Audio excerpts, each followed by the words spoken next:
It has become increasingly clear that today, nearly 25 years since the end of the Cold War, nuclear deterrence is as important as it was during the Cold War. What has changed is the landscape of deterrence, which has become more complex with increased danger of nuclear proliferation and nuclear terrorism. While deterrence is a dynamic concept, it remains the cornerstone of our national security and the security of our friends and allies. If the nuclear community is to move forward in evolving this concept, it needs to do so from a deep appreciation of the value of deterrence in the past. The documentary you are about to see takes a historical look at deterrence, its significance to the present, and its challenges in the future. Today, the sustainment of the U.S. strategic deterrent force is a topic of vital interest, and a debate is underway about the future of U.S. nuclear forces. Sandia has a role to play in this national debate. We have played a fundamental part in the nuclear deterrence and thus in the way that deterrence concepts evolve. The intent of this documentary film is not to advocate any one viewpoint, but to contribute to the dialogue on deterrence as seen through the thoughts of intellectual leaders interviewed in the film who have played key roles in the nuclear deterrence. It is our intent that this film contribute to the discussion of the role of U.S. nuclear weapons in the practice of deterrence in the 21st century.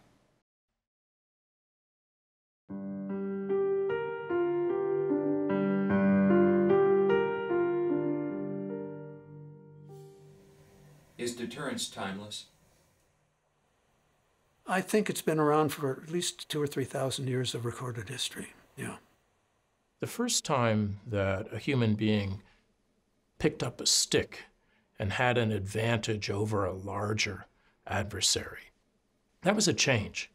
And weapons developed through the course of history and finally reached a stage with the nuclear weapon that for the first time ever, wars could not be won. Nuclear weapons were a game changer because they did involve the total destruction of a society. It meant the entire destruction of cities, and in a major attack, the entire destruction of a country. History is replete with examples of nations that miscalculated the potential costs of conflict or confrontation. With nuclear weapons, that miscalculation is much harder to make. What nuclear weapons do is make impossible to believe that any adversary could fight the United States and achieve a set of political and military objectives without incurring so much damage to itself as to make it not worthwhile as an endeavor.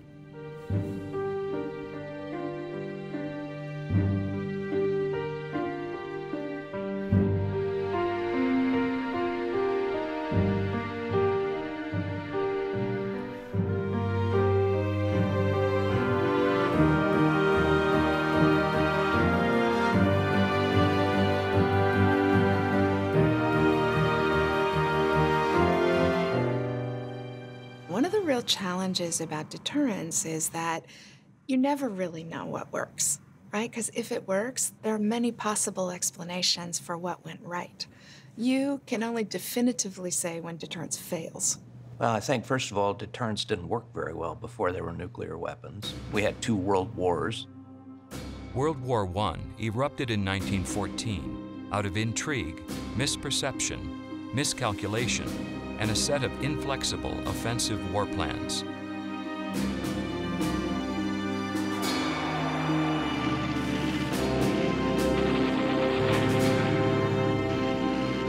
The 1939 German onslaught into Poland was savage. Their conquest of Western Europe in 1940 was achieved in months.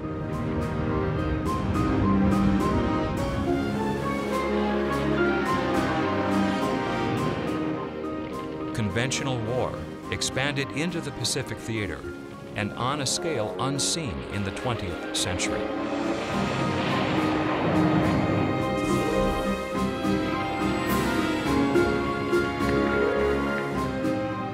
By the summer of 1945, 2 world wars had been fought, leaving upwards of 72 million dead, Europe and Asia in ruins, the Westphalian great power balance shattered.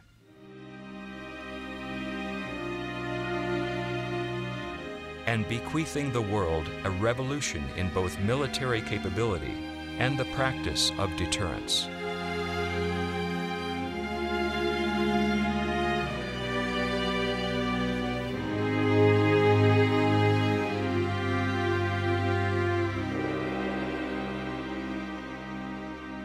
So that created a strategic pause, I believe, in large-scale warfare. And nuclear weapons, therefore, modified the behaviors of big powers towards one another as never before in history. States would have to confront the possibility of being highly vulnerable to other states with long-range weapons and with terrific destructive capacities. In the future, military forces are going to be needed to deter a war, to prevent wars, rather than to fight them. Deterrence is the effort to dissuade an adversary from doing something that you perceive as threatening. By presenting a situation in which the costs of pursuing that course of action far outweigh any expected benefits. Deterrence is really a psychological effect. It's a psychological pressure that's imposed by one decision-making party onto another decision-making party that constrains the deterred's set of actions. Part of that is trying to understand how they think, what they're trying to accomplish, what they hope to gain, how they hope to do that, how they think about risk and gains. Now, how you put that into practice, that's where it becomes murkier. In 1946, planning with nuclear weapons was largely an academic exercise, and nuclear deterrence remained an unfamiliar concept. An April 1947 report of the newly formed Atomic Energy Commission revealed an unassembled stockpile of a mere 13 fission bombs that Air Force planners initially regarded as simply larger conventional weapons. But in a post-war world, this was about to change. The Soviet blockade of West Berlin in 1948. A war in Korea in 1950. A crisis over the islands of the Taiwan Straits in 1954. And a second challenge to the integrity of West Berlin in 1961. All drove the development of a vast U.S. nuclear arsenal and a policy of deterrence to guide war planning. Deterrence, in practice, began as ad hoc nuclear signaling exercised by Truman. It would veer perilously towards brinksmanship during the Eisenhower years. And then the concept would evolve rapidly among civilian nuclear strategists with principles like first strike, secure second strike, and mutually assured destruction. During the Cold War, the American economist and game theorist Tom Schelling compared two states with nuclear weapons engaged in crises as a game of chicken. He said it's like two teenagers going towards each other in cars. The first one swerves, loses. The one who has more nerve can win a crisis, even though neither side obviously wants to crash. That game of chicken became an analogy that people used to talk about the importance of resolve in crises. These are medium range. These are intermediate range. Both have nuclear strike capabilities.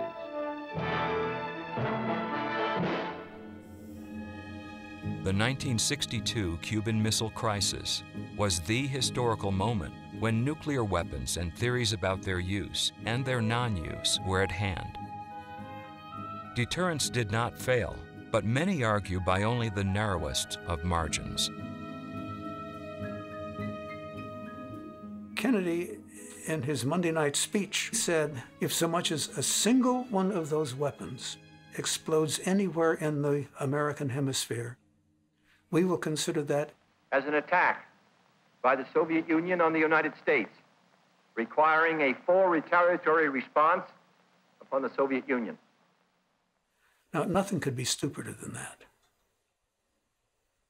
I don't think Khrushchev or anybody over there believed it, but I think maybe they thought, that guy's just crazy enough, he might do it. The threat that leaves something to chance. That you can still credibly threaten to fall off a cliff by coming up close to it, even though you can't credibly threaten that I'm going to voluntarily jump over the cliff. We've forgotten that central lesson that deterrence can work, but that's really risky. And many people then have stressed that they thought the biggest single effect of nuclear weapons was that it put people in this position where they couldn't easily be sure absolute disaster wouldn't happen.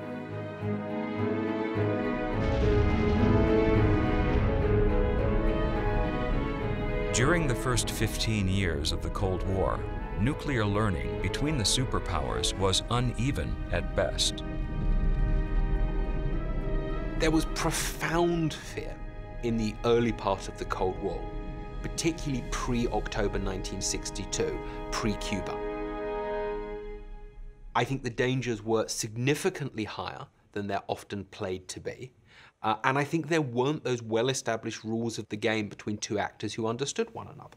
I would say that the first 15 years were a model of how not to progress. There was this notion that we might be on the edge of an apocalypse. I don't think that we military officers in that era had completely internalized what nuclear war would be.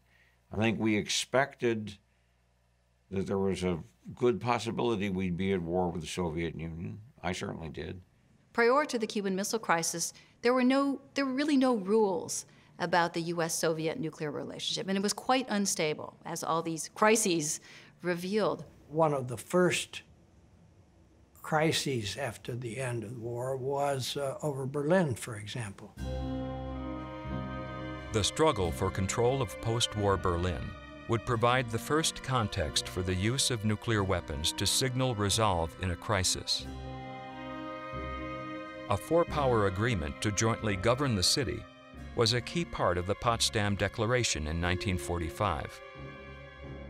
Less than 3 years later in 1948, with Germany split along an ideological and economic divide, and Berlin, a landlocked island 100 miles inside of the Russian sector, Stalin directly challenged the agreement and blocked all access to the city.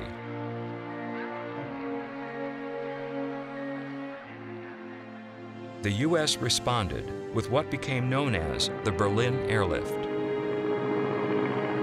In a single month, Tempelhof handled almost 14,000 takeoffs and landings.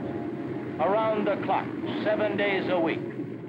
Biggest item was coal, packed in war surplus duffel bags for power, heat, and light. The eyes of the Western world watched the airlift. And that is probably the first example of the effect of nuclear weapons. We had nuclear weapons and Stalin didn't yet. And we did brandish nuclear weapons as part of our response to the Berlin blockade. The United States embraced an intermediate range of actions to ratchet up the risk of escalation to war a little bit each time. In 1948, we had a nuclear monopoly at that point. We moved B-29s to Britain. We reopened American air bases that had been shut ever since 1945. And we announced that some of the bombers being moved to Britain were, quote, nuclear capable, which apparently was a lie, because these weren't the ones that had been retrofitted to carry nuclear weapons, but it was a useful lie. You can see almost palpably the presence of a degree of caution, which I think can reasonably be imputed to the existence of nuclear weapons. So that you could use nuclear weapons. You just didn't have to fire a nuclear weapon to use it. And this sort of nuclear signaling had its first manifestation in the 1948 Berlin crisis. Truman's nuclear signaling contributed to the termination of the Berlin crisis of 1948. But his willingness to use nuclear threats changed after the detection of the first Soviet atomic test in August 1949. An event that ended the short-lived U.S. atomic monopoly and pointed to a future when both the U.S. and the Soviets would possess a first strike capability. Meanwhile, the early 1950s would remain a time of U.S. nuclear primacy, and Eisenhower was keen to leverage this advantage. He deliberately employed rhetoric, political posturing, a sort of a brinksmanship. Eisenhower's approach was pretty absolutist, all or nothing. I mean, he didn't believe in halfway measures. In May 1953, Eisenhower and his Secretary of State, John Foster Dulles, initiated planning for the use of nuclear weapons to end the stalemated war in Korea. They put out some diplomatic word quietly that if the communists didn't come to an armistice, the United States was willing to use more severe measures. There's been a view that the signal never got to the other side. It was supposed to go through Nehru, one of these signals, and there's some question about whether he ever told the Chinese that the Americans meant to do this. Many attribute the end of the Korean War more to the loss of Soviet sponsorship after Stalin's death and exhaustion on all sides, rather than a veiled nuclear threat. As well, some contend that in the aftermath of Hiroshima, a moral opprobrium against the use of nuclear weapons, a nuclear taboo, obviated Eisenhower's threat. It imposed a restraining effect on the administration. It prevented a casual resort to the use of nuclear weapons. It's the indirect influence of the taboo, right? That these weapons are not normal weapons. They're not just like any other weapon. They can't be used casually. And I think we see that in the decision-making leading up to the end of the war. Eisenhower's nuclear threat remains ambiguous, perhaps deliberately so. In early 1955, a new crisis with China over disputed offshore islands would again test Eisenhower's policy and practice of deterrence. Now, in any combat where these things can be used on strictly military targets and for strictly military purposes, I see no reason that they shouldn't be used just exactly as you'd use a bullet or anything else. Eisenhower would sort of play things by ear, but always with the greater aim of not using these things, of bluffing with them, threatening with them, but ultimately not using them. Eisenhower was not bluffing. That public statement was completely consistent with internal private discussions and also completely consistent with national security documents. With respect to Ike's willingness to use nuclear weapons, he probably exaggerated it. In the game of deterrence, a little braggadocio helps from time to time. And of course, in the 1950s, when President Eisenhower was in office and he adopted the policy of massive retaliation, we relied very heavily on nuclear weapons to deal with this Soviet conventional threat. Massive retaliation was all about getting more bang for the buck. And President Eisenhower believed that the biggest threat to the United States was economic. And so the more bang for the buck strategy seemed rational.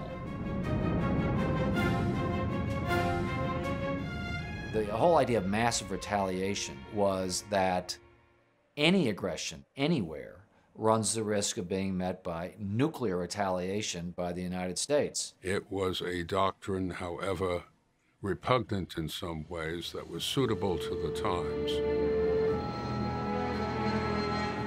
Basic or central deterrence, deterring a direct attack on the American homeland by the Soviets, was now underpinned by U.S. strategic nuclear forces. By 1953, B-47 bombers could reach targets in Russia by a system of forward bases established during the Second World War.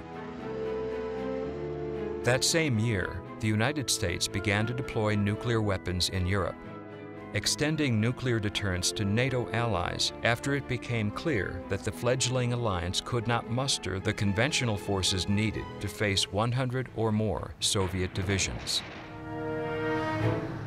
They were outmatched at the conventional level. And the way that the United States and NATO dealt with this problem was to rely on nuclear weapons through various arrangements where West German pilots and planes could use U.S. nuclear weapons. The United States deployed tactical nuclear weapons to manifest a threat that would leave something to chance. That if the Soviets invaded with 100 divisions into Western Europe, some of these tactical nuclear weapons on the American and NATO side would go off, even if we didn't want them to. Nuclear deterrence operated and in the end induced caution, but it also allowed and potentially in some ways enabled a brinksmanship that also involved a serious risk of war. The early Cold War saw two American presidents grapple with how to use nuclear weapons. Truman and Eisenhower used them to bargain, compel, deter, and assure, with mixed results.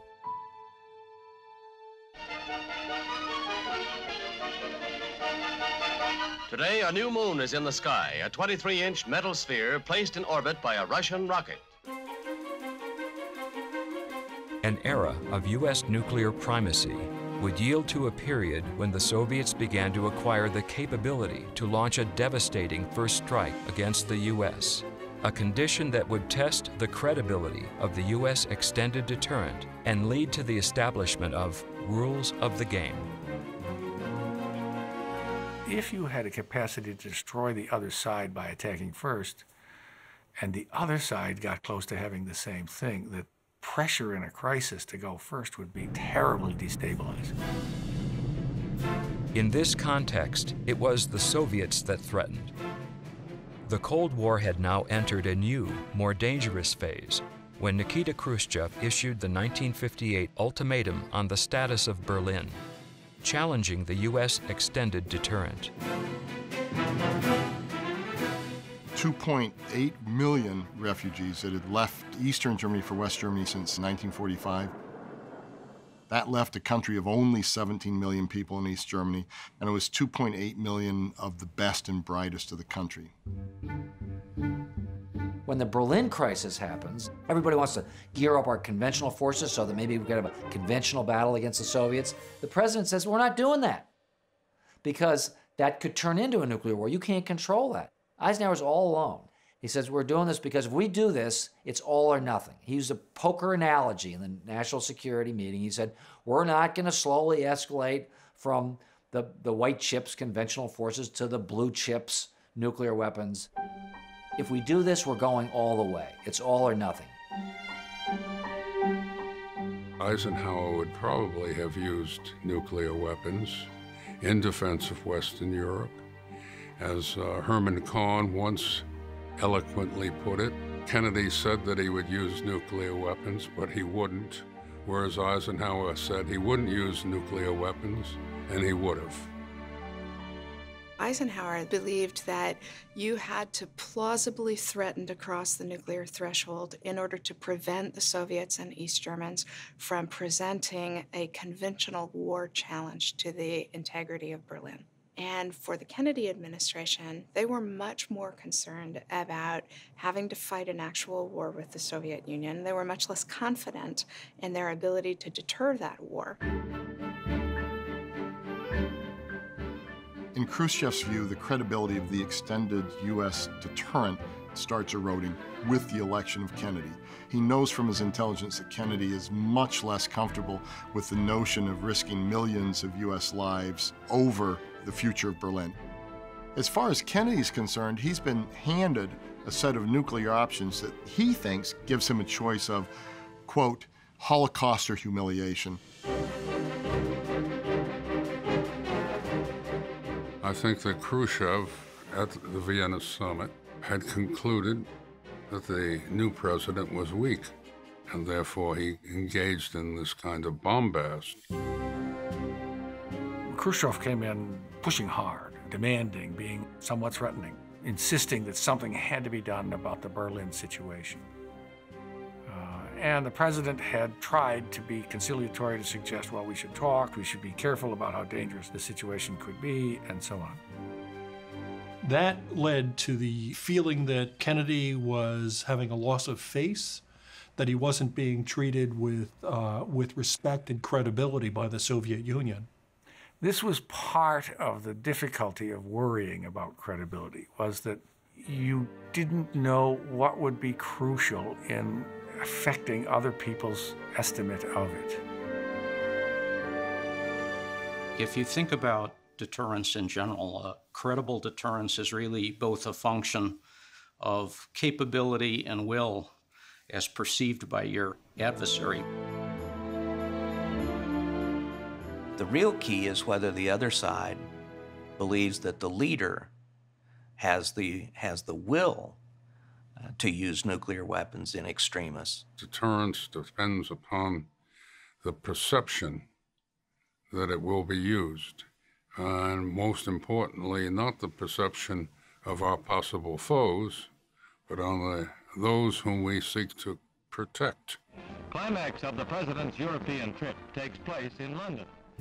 Kennedy left Vienna, deeply troubled by his meeting with Khrushchev. The Soviet premier had effectively threatened the young president with war if the matter of Berlin was left unresolved. The president wanted to be tougher on Berlin, so he escalated the Berlin military situation by sending more troops to Europe.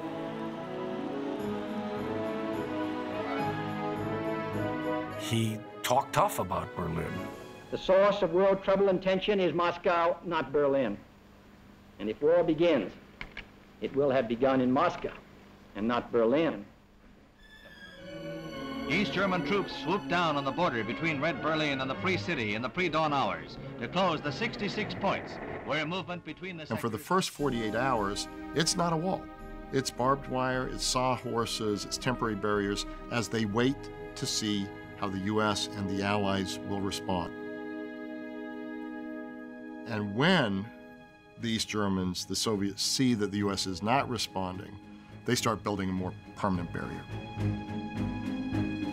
The crisis was diffused because Khrushchev built a wall. But I think there was a lingering effect that Khrushchev was sort of dubious, and he thought that Kennedy was weak. What made the situation dangerous in 1961 and then 1962 isn't our capability, that was pretty clear, but it was our adversaries' understanding that we were unwilling to use it in situations they were willing to risk. This government, as promised, has maintained the closest surveillance of the Soviet military buildup on the island of Cuba. A series of offensive missile sites is now in preparation on that imprisoned island.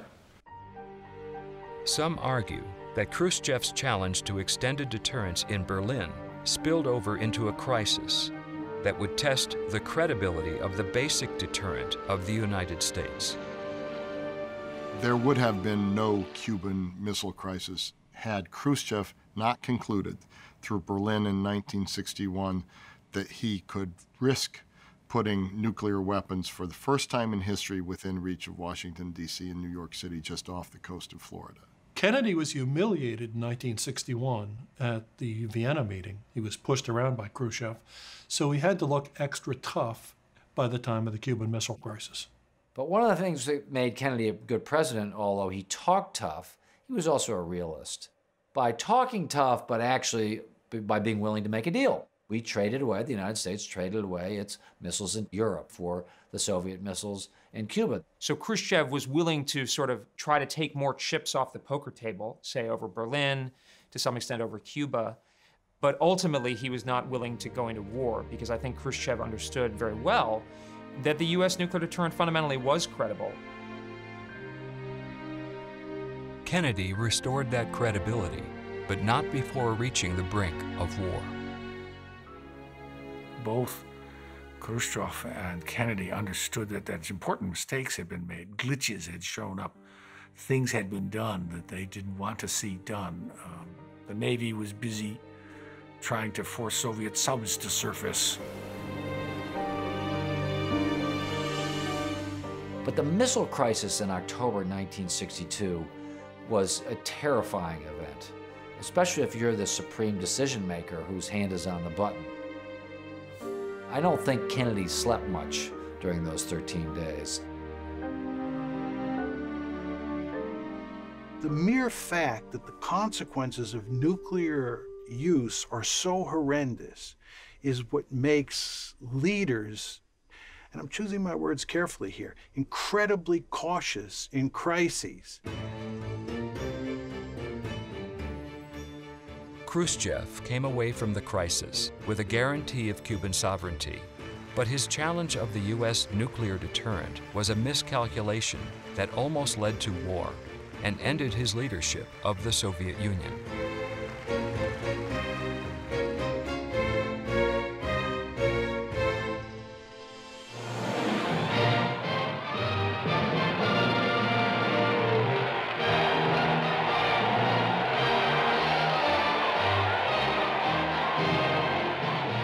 Kennedy discovered that establishing and maintaining a credible extended deterrent was a highly nuanced challenge, one that remains so to this day. All free men, wherever they may live, are citizens of Berlin. And therefore, as a free man, I take pride in the words, Ich bin ein Berliner.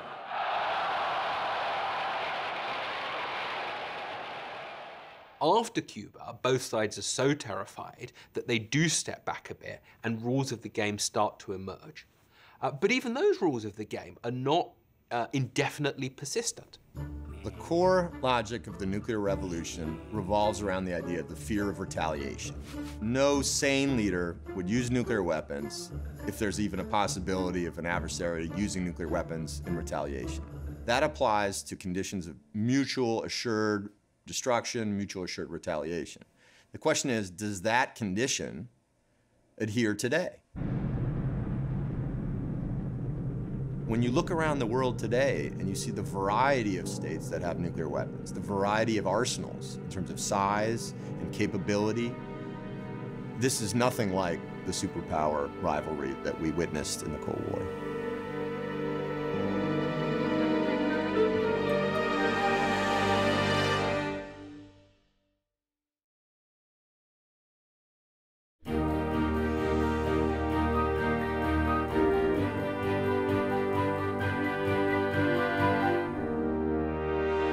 But the first breathtaking act of defiance against his new regime had already been shown on television screens throughout the rest of the world. The Cold War ended unexpectedly 30 years after the Cuban crisis. Those decades were a time of arms racing, arms control, and a codification of nuclear deterrence between the superpowers. In 1991, many predicted that in a new world order, the role of nuclear weapons would recede. But since then, some have argued that a second nuclear age is emerging, where nuclear weapons remain a persistent reality. President Bush said, nobody won, nobody lost the Cold War, everybody won, because this war was over without a shot being fired peacefully. Great.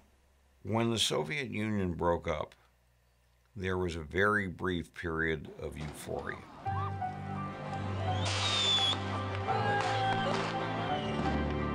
I think the Russians believed if they just got all this communist control stuff out of the way and they just removed all the obstacles to a dynamic, vibrant, free enterprise, capitalistic system, that it would emerge. The Russians understood they were in trouble, but they didn't understand how much trouble they were in. What you had basically in all of the countries that emerged from the Soviet Union, including Russia, was they went into economic free fall.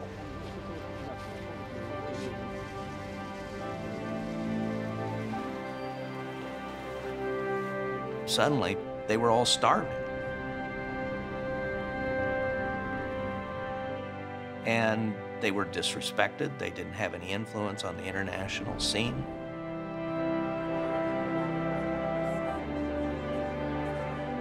My daughter traveled to Russia in 1992. She and some of her high school friends were walking on the Arbat, and one of her male friends wanted a Soviet naval overcoat. And some guy, fixer, came up on the Arbat. The guy said, "Wait here." 15 minutes later, he came back with a naval overcoat. It was still warm. He'd gone out and thumped a Soviet or a Russian sailor and stolen his overcoat. I think it captured the degree to which everything was for sale, how desperate things were in Russia. The economic and social collapse touched every quarter of Russian society.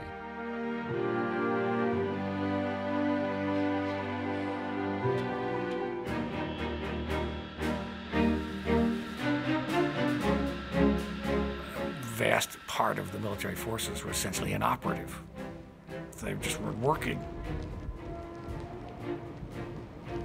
It was equivalent of the Great Depression in the United States in terms of the widespread economic chaos that was produced and the terrible damage to people's confidence.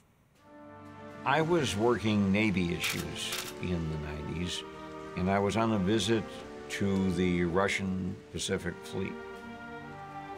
And I can remember talking to a Russian captain second rank in Vladivostok in the winter, who walked 14 kilometers to and from work because he couldn't afford to take the bus.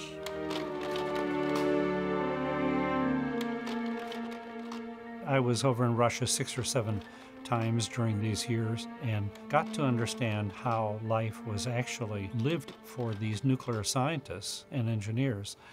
The fare that I paid for a cab to go from the hotel in Moscow to the airport one day was probably close to a month's wage for one of the scientists.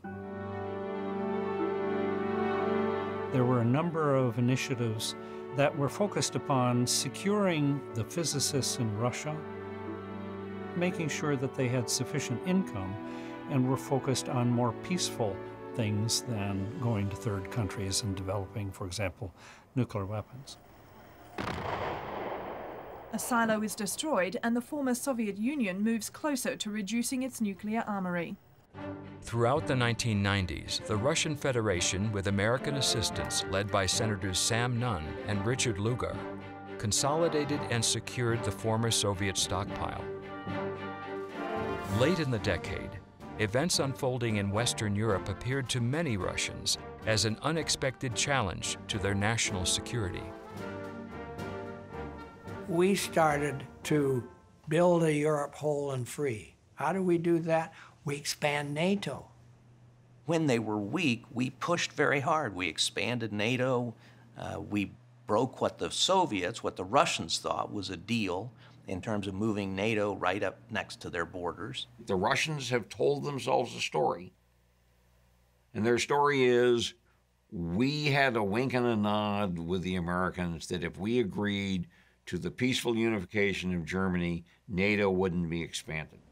What we tried to do in the 90s was come up with a way to reassure Russia that as NATO expanded, it would not present a military threat, that NATO had no requirement, no plan, and no intention of putting nuclear weapons on the soil of the new allies. But I believe by pushing NATO up against the borders of Russia, these sorts of things gave the Russians the sense that they had been defeated, ground down, they were worthless, and we were walking over them. That was not the intent, but I believe that is what put in this revanchism. What you see being manifested today and Putin's attitudes are very much shaped by that humiliation. And you have Vladimir Putin, who really has as a primary goal trying to regain some measure of that superpower status for Moscow that Moscow enjoyed during the Cold War. And how does Putin do this? He does this with nationalism. He puts out symbols, whether it be himself wrestling or doing manly activities, And this resonates with the Russian public. I think Russian nationalism is the single most important driver in Russia's nuclear weapons policy. Because Russia has a large number of nuclear weapons, because it has a large arsenal, it's the one state that can sit at the table with the United States and have an equal negotiation. And I think there's a certain amount of stature and significance that comes from that. But I think the principal motivator is really the ability of those weapons to provide strategic deterrence to protect them from threats they perceive, whether valid or not. Nobody I know thinks NATO is going to invade the Russian Federation, but it doesn't matter what we think. If the Russians think they have to guard against that, then they have to guard against that. Many believe that Russian strategic thinking continues to be dominated by a defensive mentality, a belief that Russia is surrounded by adversaries.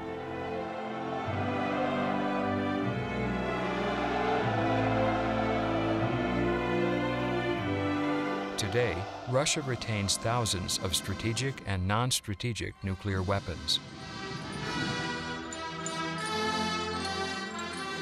Its military doctrine relies on these weapons.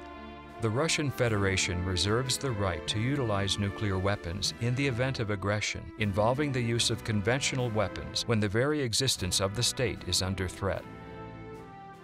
The Russians have essentially adopted the NATO nuclear strategy of flexible response, saying that we will try to defend with conventional forces, but if necessary, we will defend our vital interests with nuclear weapons. They would say they live in a tough neighborhood. They don't have the conventional capability to deal with all of these potential threats, and that they need tactical nuclear weapons in order to deter. Does Russia view tactical nuclear weapons as super artillery, if you like? Or does Russia view them as tools for signaling, as a means of showing that it's willing to escalate? One of the answers is that the Russians use these weapons as weapons of intimidation and coercion. While Russian tactical weapons don't threaten us, they look pretty strategic if you're living in Poland. The Russians ran a military exercise in Belarus, the Zapad 2009 exercise, that concluded with the use of nuclear weapons. And I think it was very much designed to send a message to the Baltic states and Poland. And the message that was received was, there is a Russian military threat that continues towards Central Europe, and that has had an impact within NATO councils. An attack on one ally is an attack on all allies and must be met with an appropriate response. That's the heart of the Article 5 guarantee of the alliance. And so NATO needs to remain a defensive alliance. I think for the newer NATO members, they don't make a distinction between the means you would use to honor the Article 5 guarantee, and therefore they want there to be no mistake at all that the Article 5 guarantee will be honored wholesale, and preferably it will be honored by deterrence that will prevent war in the first place. Despite the euphoria that accompanied the end of the Cold War, the promises of globalization, and a Europe whole and free, Russian nationalism and its nuclear weapons persist on the continent. The key variable is Ukraine. As long as Ukraine remains a buffer between Russia and Eastern Europe, the East Europeans will not worry much about the Russian threat. I think should a war break out between Ukraine and Russia that looks like the war between Russia and Georgia, this would scare the East Europeans and the West Europeans very much. And I think that that's what Putin is after. I think Ukraine is the big prize there, and I think he won't rest easy until he has a pro-Russian government. I'd be amazed if some of the Ukrainians weren't feeling like they made a terrible mistake in giving up their nuclear weapons. But let me add this little footnote of history. I was in Russia when there was a dispute between Russia and Ukraine in the 1990s whether they would give up those weapons. I was there with the top military people in Russia having a meeting when that subject was very hot and it was on the front burner. The delegation received strong hints that Ukraine might assert a claim to the strategic nuclear missiles. I walked away from that meeting totally convinced if the Ukraine did not give up their nuclear weapons, we were talking about a war. The Russians were not about to let those weapons, 1,800 warheads and missiles, remain on Ukrainian soil. So for those Ukrainians who are looking back and saying, wouldn't it have been great, wouldn't we have deterred this Crimea move by Russia? I think that's a totally false premise.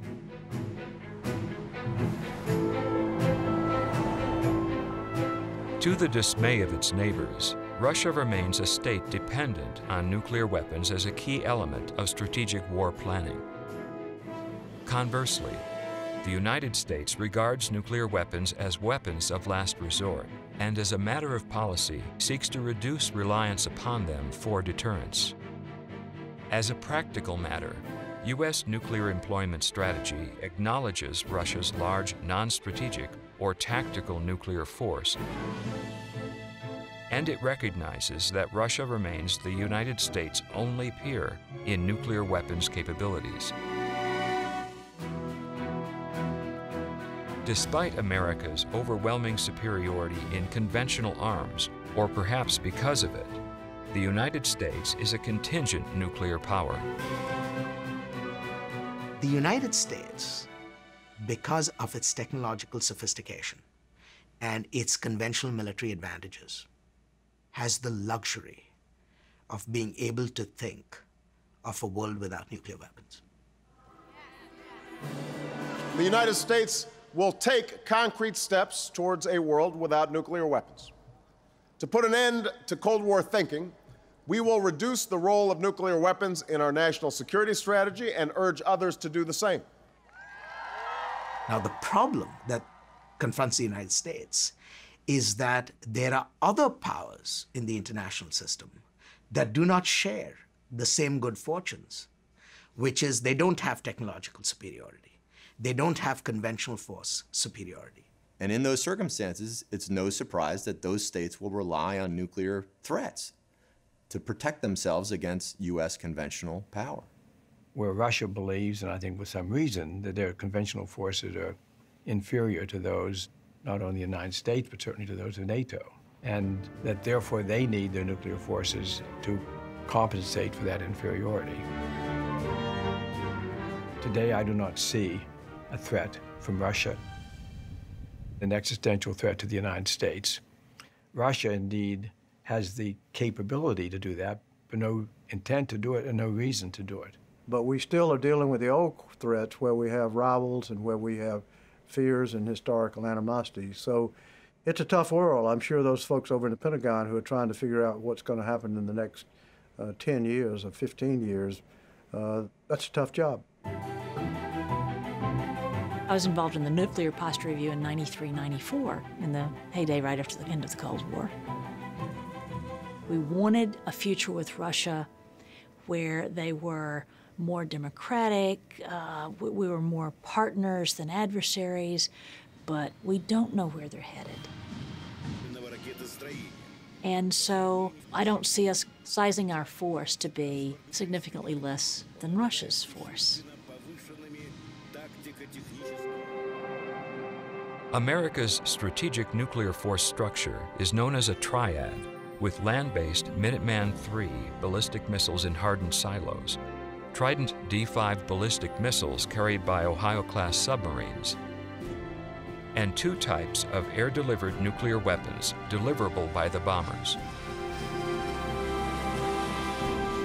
Taken together as a whole, as a package, they compensate for their individual vulnerabilities and they add to the overall strength and credibility of the U.S. nuclear deterrent.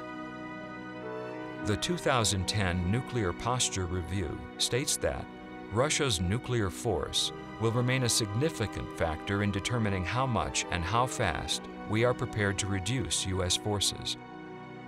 Many claim that rough parity with Russia remains a requirement of U.S. posture. If we did not have to worry about deterring Russia, then our nuclear forces could be much smaller. We could carry out extended deterrence missions with a much smaller force. But that's not the case today. Our so-called nuclear umbrella now extends to close to 30 countries. And if very many of them begin to believe that we're not serious about our protection, then naturally they're going to seek to have that kind of protection themselves. Extended deterrence is a very complicated relationship, and it's a double-sided relationship. It involves the United States offering a deterrent threat against a nuclear-armed or a heavily conventionally armed country which threatens our allies.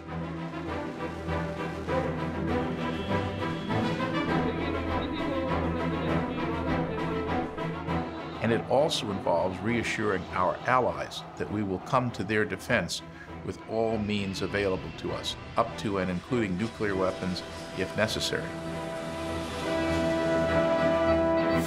So extended deterrence is working today, as indeed it worked during the dark days of the Cold War. That was the challenge of the 1960s, trying to find solutions that were credible in the eyes of our allies, that we would come to their defense in a nuclear warfight, even if it involved threats to the American homeland. That coupling question is still the question at the core of our dialogue with our allies today. Today, a number of U.S. nuclear weapons remain in NATO Europe, where they have come to be regarded as important political symbols. The B-61 gravity bombs and the willingness of NATO nations to share the burden of their deployment underpins NATO's nuclear deterrent. For the new NATO nations, they like the idea that they joined a nuclear alliance. Somehow that sounds stronger than a non-nuclear alliance. And the symbol of that being a nuclear alliance is that there are American weapons in Europe. It's not enough to say, in my view, that there are nuclear weapons based in the heartland of the United States that are going to extend deterrence under any and all conceivable scenarios. There is a value of having those nuclear weapons placed in a location close to where you want the deterrent effect to be achieved. I've said that nuclear weapons are like the wedding ring in a marriage. They are the symbol of commitment, but they're not the commitment itself. There are cultures where one does not wear a wedding ring, and they're perfectly committed to their spouses. Some who make the argument that if you take nuclear weapons out of NATO, because they're the symbol of commitment, it will destroy the alliance, when there are other alliances that we are very committed to. South Korea and Japan, for instance, where we don't have that symbol, and yet the commitment is very strong.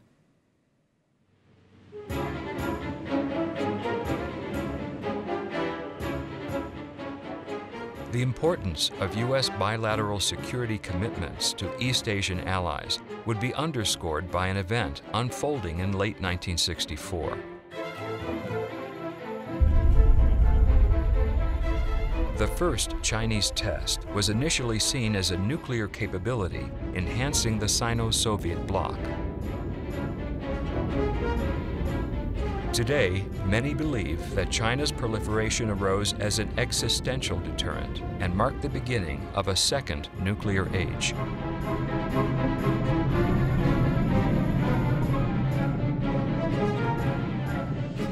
I don't think at the time it was thought of as a great strategic event, because we were still in the posture of looking at Russia-China or Soviet Union-China as a single opponent. But I think there was great surprise that a country as primitive as China had been at the time could have accomplished what it did. Well, in Mao's own words, he wanted to, quote, smash nuclear bullying. And he made the case that the United States had wielded a big nuclear club in dealing with various skirmishes in the 1950s. Less explicit, but still a part of the calculation, was that the Soviet Union was also a looming problem.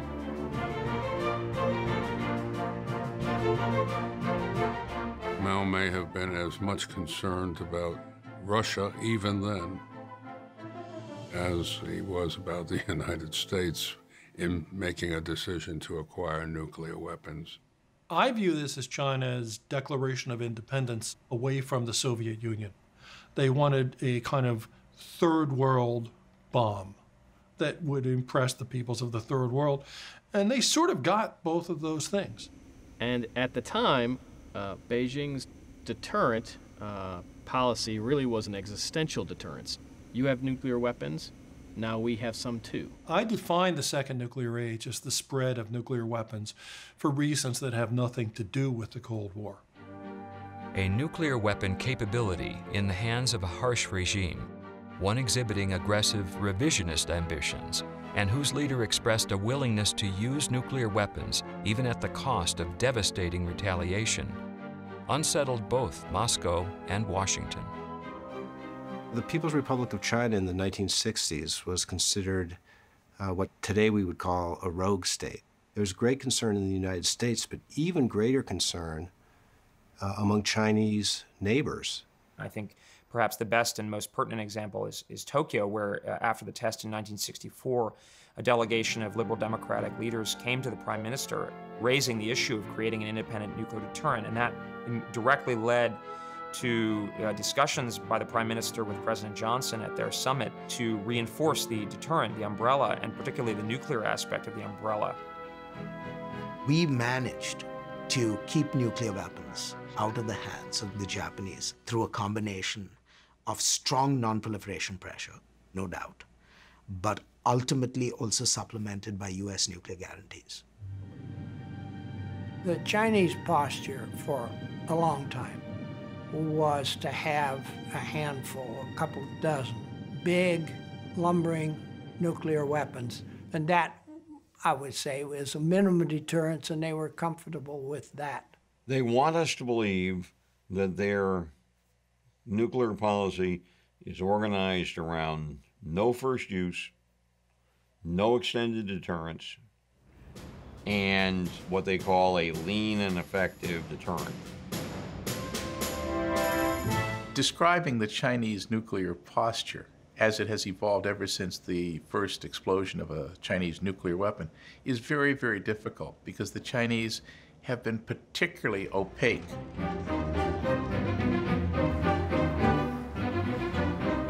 Today, China's astonishing economic growth, together with the unresolved matter of Taiwan, remain key issues for the United States and its allies.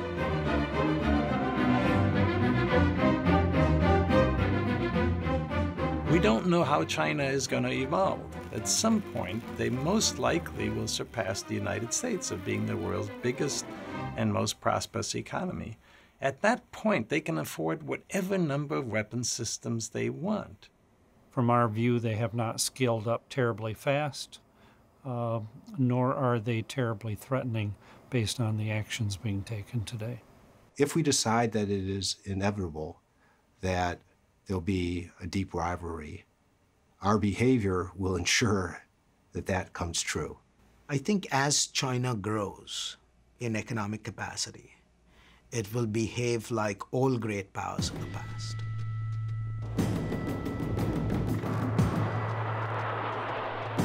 And so I see a looming Sino-US competition, not simply over sea lanes of communication, but increasingly in the cyber realm, increasingly in space, and then increasingly over the air spaces.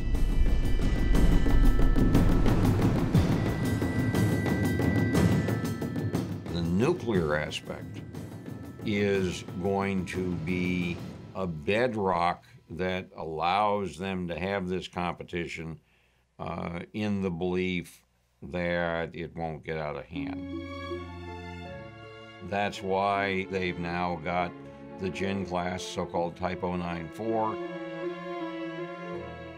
As Chinese military power becomes more formidable, not necessarily only at the nuclear level, but also at the conventional level, it will become more problematic for the United States to say, we will come to your aid with a nuclear response if such and such happens, on the Chinese side, if the Chinese do this or that to you. The concerns that keep Japanese policymakers up at night are not of a nuclear attack from China or an invasion of China.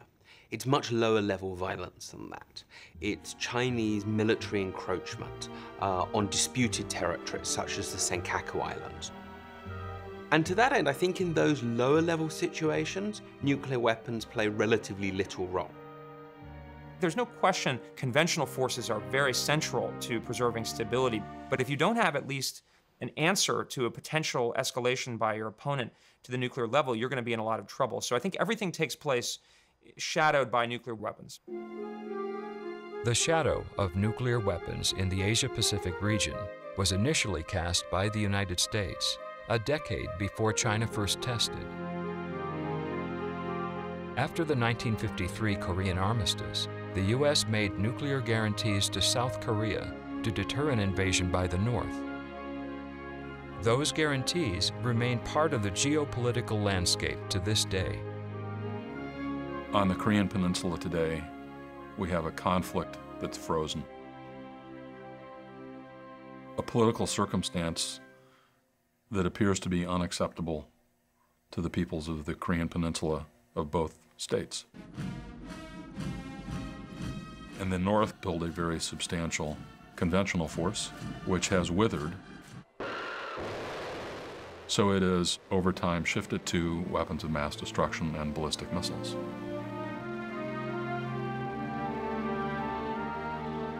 And the North Korea case shows that if North Korea can do it, anybody can do it, because they were one of the most technologically backward countries in the world.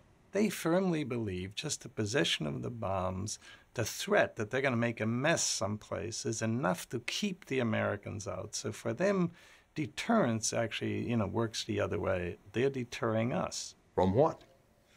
Deter us from defending South Korea? No, I don't think I just don't think their nuclear aspirations are complicated. It gives them a place on the world scene.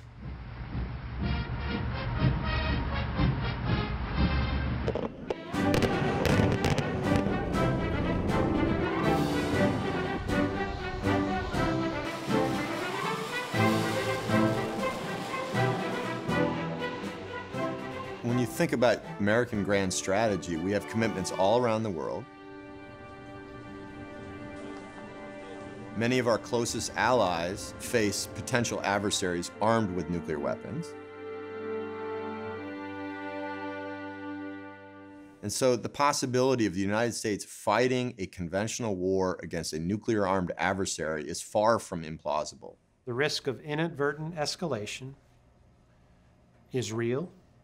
The risk of unpredictable decision-making by a regime who faces regime collapse and their reach for the nuclear tool is also real.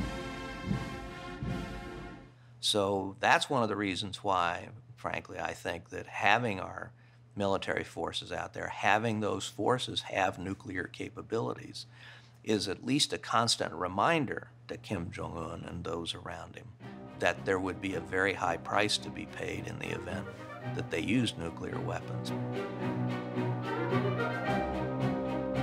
The argument is sometimes made that the 20th century was the century of European and transatlantic nuclear order, and the 21st century will be the Asian nuclear century. We can hope that the proposition is right, that nuclear weapons over time will have a stabilizing and pacifying influence and will be tools for deterrence and assurance and not compellence, coercion, and aggression in Asia. It's too early to tell.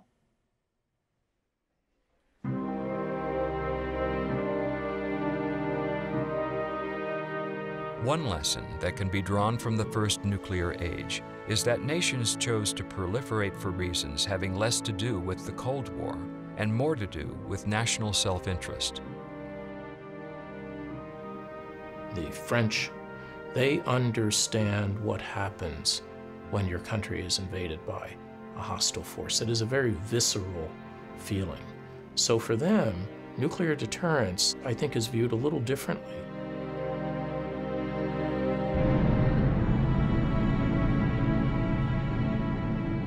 The 1960s saw both the spread of nuclear weapons and the establishment of the Nuclear Non-Proliferation Treaty.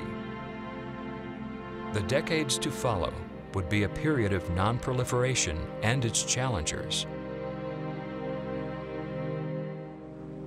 Less than 6 months after the confrontation with the Soviets over Cuba, President Kennedy spoke to the threat of nuclear proliferation. With nuclear weapons distributed all through the world and the strong reluctance of any people to accept defeat, I see the possibility in the 1970s of the President of the United States having to face a world in which 15 or 20 or 25 nations may have these weapons. I regard that as the greatest possible danger and hazard. We've seen a number of possible waves of nuclear proliferation, and there was clearly a wave forming in the 1960s. We started out with the United States and the Soviet Union and the United Kingdom, and then France, and then China. It looked like there was going to be a general embrace of nuclear weapons in the international system. Significant actors couldn't afford to be left behind. When the French decided to opt for their own independent nuclear deterrent, that was not a decision made in Washington, and it actually caused some significant recalculation by Washington and by Moscow. We and the Soviets shared a common desire that people who didn't have nuclear weapons now not get them. And so work with the Soviet Union to create the modern non-proliferation regime. In 1968, a milestone treaty instituted a grand political bargain in exchange for a commitment from the non-nuclear weapon states to abjure the bomb. The 5 nuclear weapon states pledged to facilitate the peaceful use of nuclear energy by all parties to the treaty and to work towards the elimination of nuclear weapons. The nuclear non-proliferation regime is the important normative framework guiding the politics, right, of nuclear weapons today. And the fact that we have much less proliferation than we expected in the 1960s, that many fewer states have acquired nuclear weapons than people were predicting, is a testament to the power of those norms. Non-proliferation survives because some states can be protected by other states with nuclear weapons. Some 30-odd friends and allies of the United States, some of whom are capable of building their own nuclear weapons, don't need to do so because we have done so. And they expect in Europe and the Middle East and Northeast Asia that if the chips are ever really down, America's going to be there.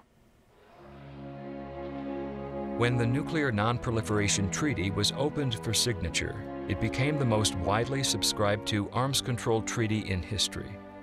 Nonetheless, several UN member states did not sign, notably India and Pakistan.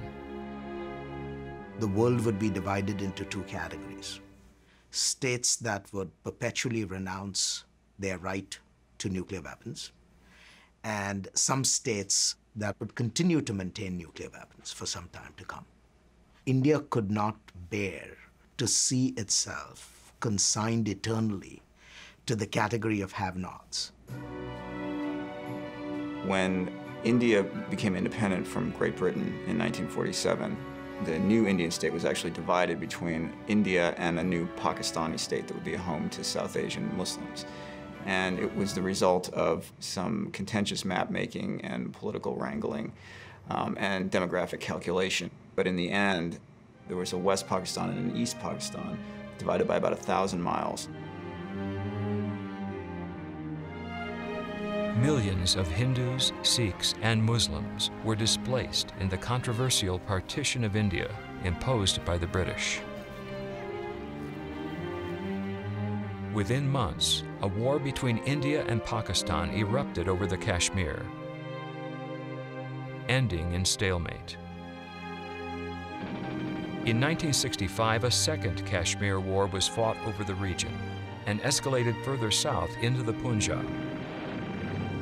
This conflict, too, ended as a stalemate. The Indo-Pakistani War of 1971, sparked by India's entry into the Bangladesh Liberation War, ended differently. Up until that point, the Pakistanis had managed to fight India to a standstill pretty much every time that they met on the battlefield. The Bangladesh War ended in catastrophe, and the Indians vivisected Pakistan. That war confirmed for Pakistan two things. One, that it did not have the conventional capabilities. And two, that the international community was unlikely to come to Pakistan's assistance.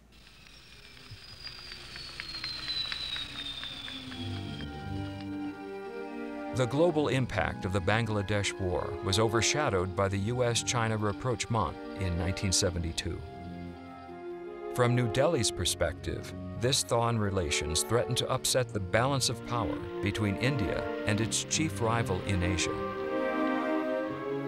I remember meeting the nuclear physicist in charge of India's nuclear power program, and I got the impression that India was interested in demonstrating that it was an advanced scientific, cultural, technological nation, just as China had made the same demonstration 10 years earlier. It was an extremely big and very clumsy device, and it could not have been carried by an airplane, much less a missile. The then Prime Minister, Mrs. Indira Gandhi, authorized that experiment for reasons of domestic politics. I think India's 1974 test accelerated the Pakistani commitment to acquire nuclear weapons, but it did not initiate it. The Pakistani decision to acquire nuclear weapons actually is initiated very quickly after Pakistan loses the 1971 war. By 1998, the world had turned completely.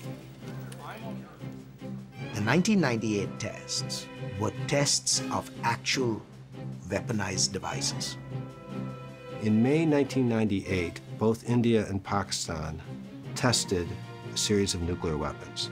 Pakistan has been obliged to exercise the nuclear option due to weaponization of India's nuclear program. They had had them before, but this gave them greater confidence and showed the world and showed each other they actually had a small number of nuclear weapons and they were able to explode them. For India, nuclear weapons are essentially political tools. They derive all their utility essentially from non-use.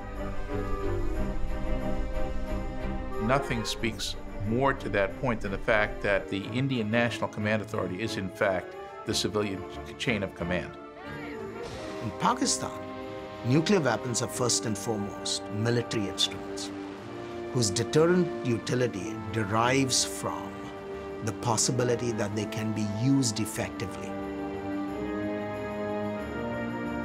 When you look at the Pakistani release chain, it's vested in the Army Chief of Staff.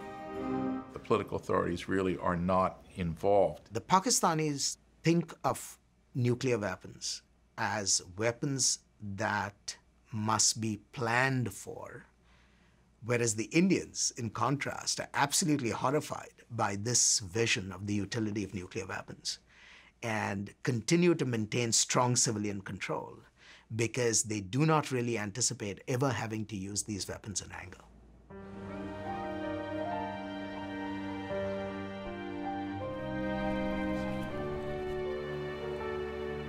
As a result of the fact that both states now have nuclear weapons, the relationship between India and Pakistan is becoming more stable. But I don't think it is yet stable. Some in the Pakistani military strongly feel that their nuclear weapons capability has been a deterrent against India. And I think, to some degree, that's true. But it's also been a very, very dangerous deterrent. Neither side is deliberately going to do something that threatens the other with either catastrophic defeat or very, very serious costs. but I would stress deliberately. Nuclear weapons stabilize the military balance at the level of all-out nuclear war. Okay, number 2, fight! But it becomes less stable at lower levels of violence, like the continuing confrontation over Kashmir.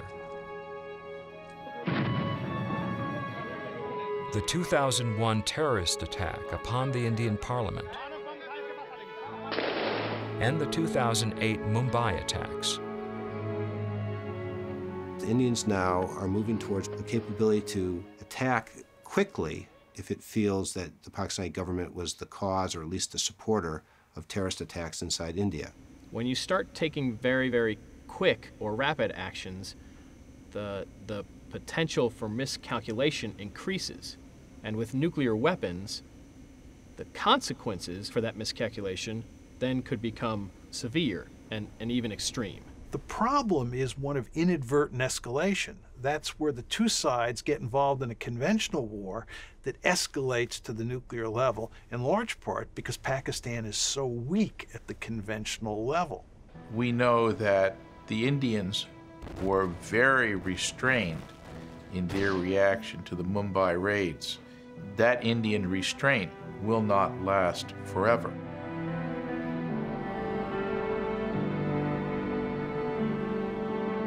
It is terribly important for Pakistan's military leaders to understand the consequences of what might eventuate if they actually use nuclear weapons.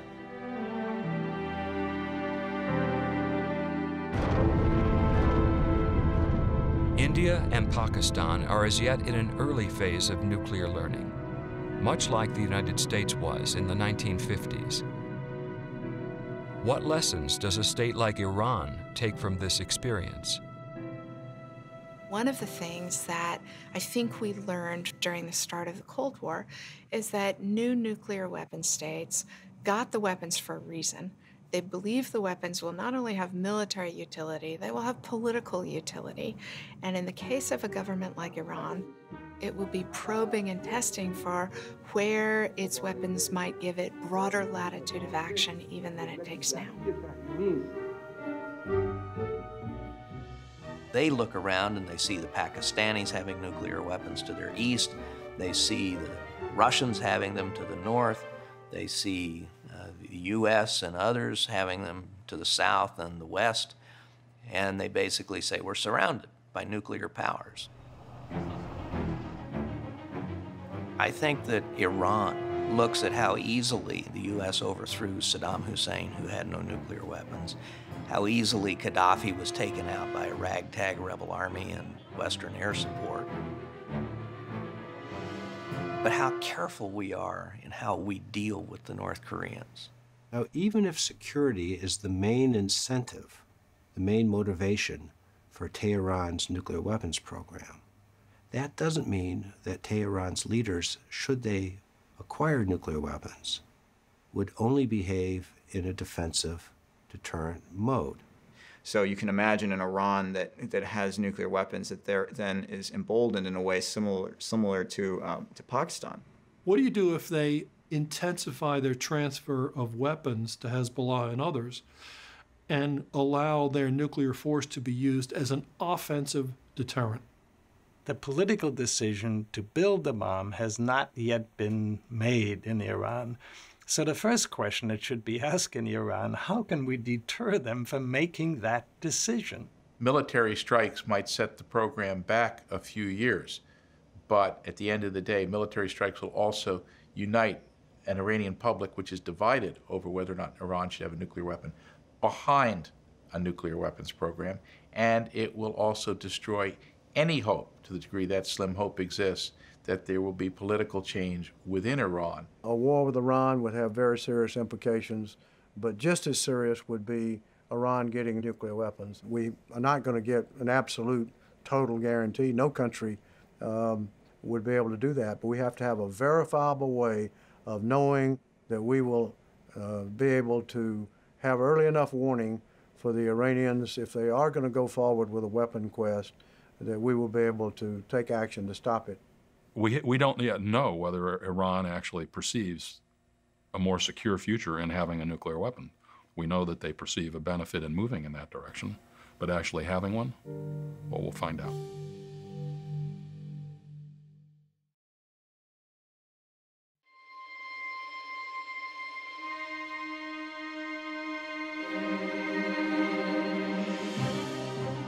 With the end of the Cold War came the end of superpower bipolarity. Many believe we are living in a unipolar moment, a period of global order secured by U.S. economic and military power, leading to an ever-receding role for nuclear weapons.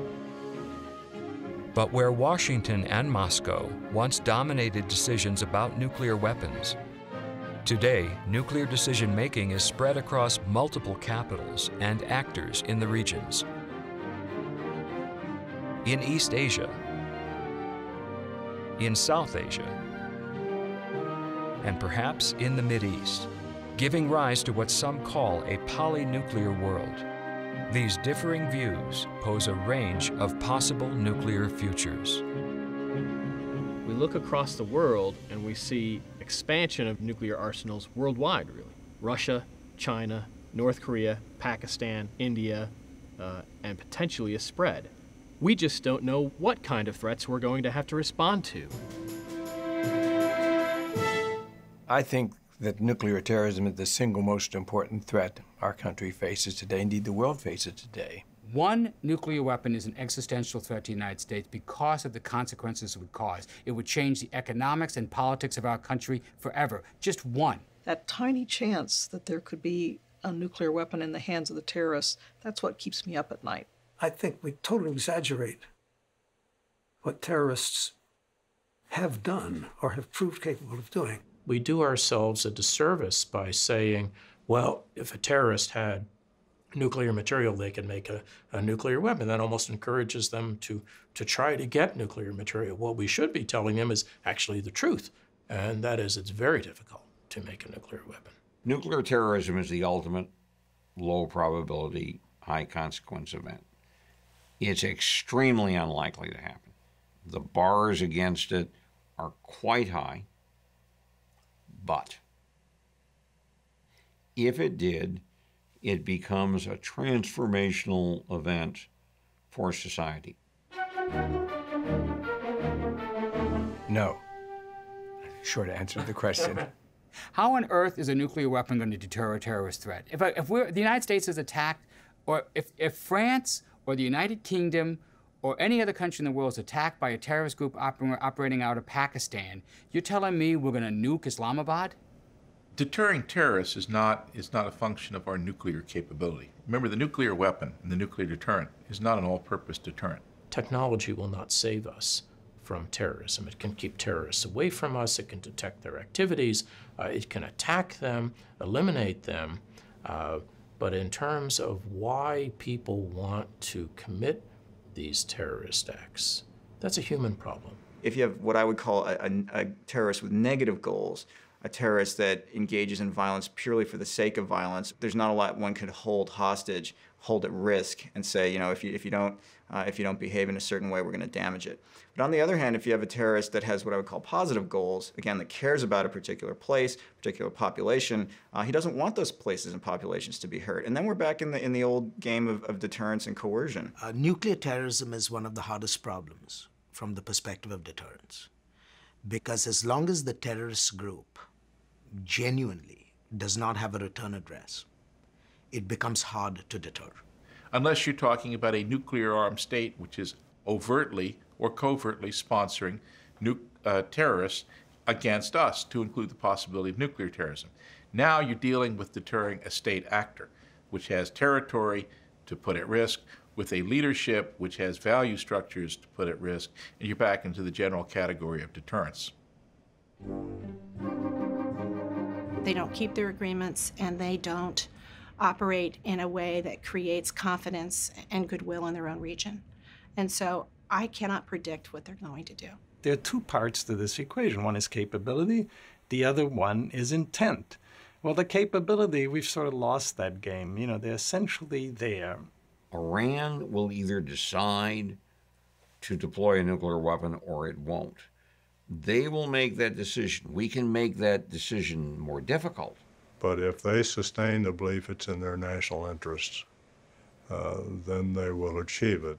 I don't think we can compel Iran not to develop a nuclear weapon, save through regime change.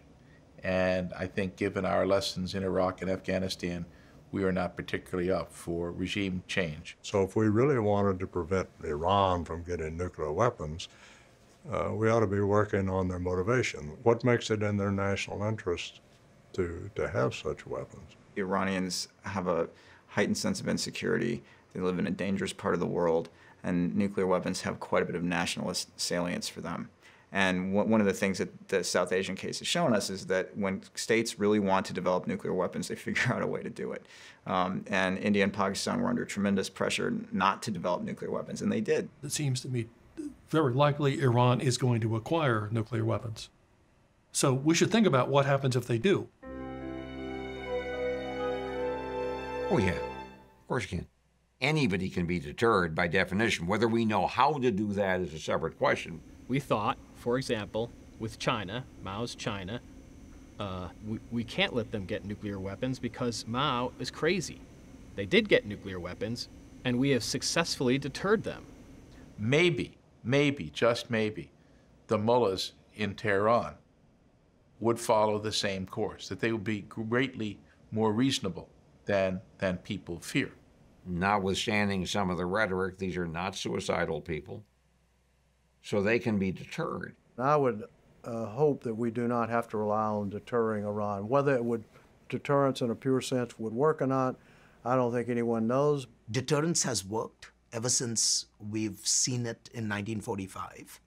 And if Iran gets nuclear weapons, Iran can be deterred by other states that possess nuclear weapons, the most important of which is the United States. I'm dubious about that proposition. First of all, because I think other countries in the region, if Iran gets nuclear weapons, will insist on their own. Our friends in the region will say, well, you told us Iran would not develop nuclear weapons. You failed.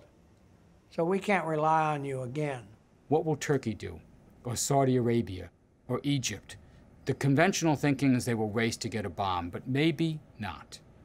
Maybe there is a deterrent or a containment regime that you can put in place around Iran that makes Iran pay a price for that no other country wants to pay. What would we say to partners in the Middle East? It's a very different region than our traditional alliances, our NATO alliance, where we do have an extended nuclear deterrence commitment, Northeast Asia. So we go to Qatar or Kuwait or Saudi Arabia and say, not to worry, you're living under our umbrella. Then the Saudi government might well say, well, yeah, but your umbrella comes from a long ways away, and these guys are right here. Extended deterrence would adapt. It wouldn't be the same as we've known it historically. It wouldn't be the same as it is in other regions. How do you manifest that deterrent? We clearly would never put aircraft with nuclear weapons on the ground. The most recent nuclear posture review talked about how we can deploy bombers that are nuclear capable or dual capable aircraft to places around the world if we needed to, be that in Asia or elsewhere. We have to tailor nuclear means to this new setting. Will it require a set of robust plans to demonstrate our capability in that region? Will it require a new set of bilateral talks with all of the allies in that region to assure them of our promise? Yes. We're maintaining weapons which are much larger, have much higher nuclear yields than we need in an age of precision weapon delivery. Guidance technology and surveillance technology and sensor technology and networked command and control have allowed planners to contemplate nuclear counterforce strikes that don't produce millions of casualties. You can say it in one sentence. It makes a damage-limiting first strike feasible. The synergies of these new technologies are are extraordinarily powerful for upsetting the military balance in ways that may not be politically directed. I think in many respects, the weaponry is stuck in the Cold War. And we need to think about what kind of deterrence is more appropriate for today's needs. I'd rather rely on more of strategic, targeted, very capable precision weapons that can take out military targets, more suitable to today's capabilities as well as potentially usages. I do not think, based on the Life Extension Program and the Stockpile Stewardship Program, there's any compelling need for new, different types and so forth of nuclear weapons. I think their military capabilities are perfectly adequate to deal with today's threats. I don't see, let me put the question back at you. What military capabilities do you want that are not present in today's arsenal? I don't know the answer to these questions, number one. Number two, nobody knows the answer to these questions. You have 9 nuclear countries in the world today. 8 have modernized their nuclear forces for the 21st century. There's only one, the United States, which says we don't want to do that because it will send a signal to the rest of the world that these weapons might have some value. I don't think the US should build a new nuclear warhead. It doesn't need just to build a new nuclear warhead because other states might be building new nuclear warheads. That's not a strategic way of approaching the problem of deterrence. That's just copycatting. But we're talking here about designing a force which is not going to be used in anything like current circumstances. And so we can't take the presentism of the current debate and simply apply it to these extreme circumstances.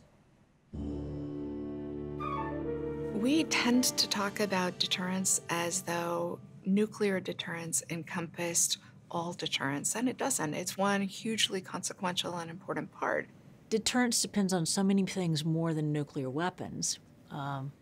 Conventional capabilities, missile defense capabilities. Command and control capabilities, our surveillance capabilities, our satellites, our eyes in the sky. If you will, a diversification of the deterrence toolkit to deal with the emerging regional deterrence challenges of the 21st century. Nuclear is an obsolete form of deterrence. The only reason you have nuclear weapons is because other countries have nuclear weapons. If they did not, you have many, many means of deterring them from attack. The focus nowadays is on developing very, very capable conventional forces. We can enhance deterrence by the introduction of these non-nuclear strike means and ballistic missile defense. However, we are in a situation today where there are a number of potential adversaries in various regions of the world who will look at a nuclear weapon as a warfighting tool. How will they be deterred from crossing the nuclear threshold? A regional crisis is likely to start small, at a slow boil. It might start in the cybersphere. It might start in the space sphere. It might start in a cross-border conventional conflict. And if the United States finds itself in those conflicts, the adversary is going to face a tremendous incentive to use nuclear weapons to escalate as a means of bringing the war to a close before it's too late. Our conventional means may not be suitable to deter the employment of a nuclear weapon by one of these regional adversaries. In those circumstances, one of the options that any U.S. leader would face is to take out the adversary's nuclear force. And the question is, do we have the kinds of capabilities that would allow us to do that in a way that doesn't produce millions of casualties? We have conventional capabilities that can take care of any imaginable contingency, including the obscure ones that people dream up. So we want a conflict to remain conventional, but on the other hand, if for whatever reason we were forced to use nuclear weapons, we want to limit the damage. Our objectives can be met with a weapon of 10 kilotons or less. And as you look at how capabilities of our potential adversaries have evolved, you certainly would like to have, in small numbers, more adaptive capabilities to be able to ensure that we aren't either self-deterred or our deterrent becomes incredible in the eyes of a potential adversary. The ability to have a responsive option for the president that is survivable is very, very important. What mission requires nuclear weapons? How credible, how viable is this idea that somehow the use of nuclear weapons is essential to our deterrent capabilities, to our security commitments? I think it's frankly fallacious. So today, I state clearly and with conviction America's commitment to seek the peace and security of a world without nuclear weapons.